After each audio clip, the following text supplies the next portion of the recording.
Je sais que les gens ont besoin d'un prophète, besoin d'un héros, qu'ils idolâtrent les partis politiques, mais que ce soit le RN, que ce soit LREM, que ce soit LFI, ce ne sont que des hommes avec énormément de failles et d'incohérences. Voici donc la vidéo, tu vas certainement être de mauvaise foi lorsque tu vas la voir. Tu peux même te renseigner, Thomas Ménager, député Rassemblement National, je t'invite à faire les recherches par toi-même parce que là je fais le boulot à ta place. Écoute bien ce qu'il va dire sur la pétition concernant la destitution d'Emmanuel Macron, ça s'appelle de la traîtrise, et l'autre député qui va prendre la parole, c'est pas mieux. D'ailleurs, dans ma vidéo, je n'ai pas dit que LFI était un véritable parti d'opposition. J'étais même plutôt critique avec ce parti. En réalité, je ne vote pas. Pour moi, ce sont tous des clowns. Si le débat démocratique doit permettre à chacun d'exprimer ses désaccords sur les décisions prises par le président de la République, la destitution doit demeurer l'ultime recours face à des fautes graves commises par le chef de l'État. Dans leur texte, les pétitionnaires ne soumettent pas à la représentation nationale des éléments de faits circonstanciés qui permettraient à notre Assemblée et au Parlement d'apprécier l'opportunité de recourir à la procédure de l'article 68 de notre Constitution.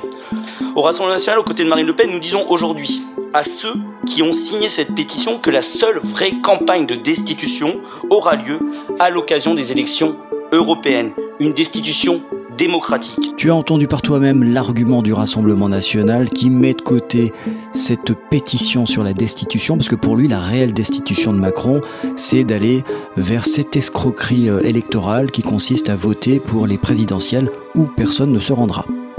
J'ai dit présidentielle, européenne plutôt. Lapsus non révélateur. Allez, un autre extrait, un autre député. Le simple fait d'envisager la destitution du président de la République me pose problème. Il incarne la continuité de l'État. Il est l'arbitre de la Constitution, le garant de l'équilibre des pouvoirs, celui qui maintient la stabilité de l'État. Je suis un républicain, un démocrate.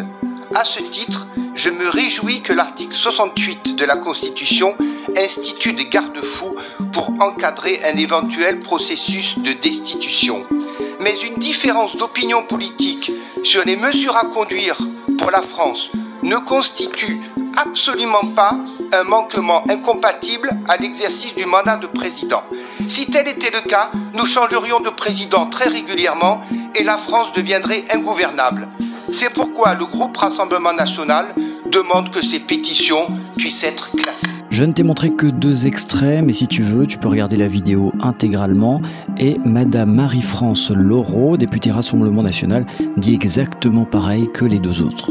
Donc tu as le droit d'être une fan absolue du Rassemblement National, ou alors tu as le droit d'être critique avec tout le monde, y compris avec ton parti préféré.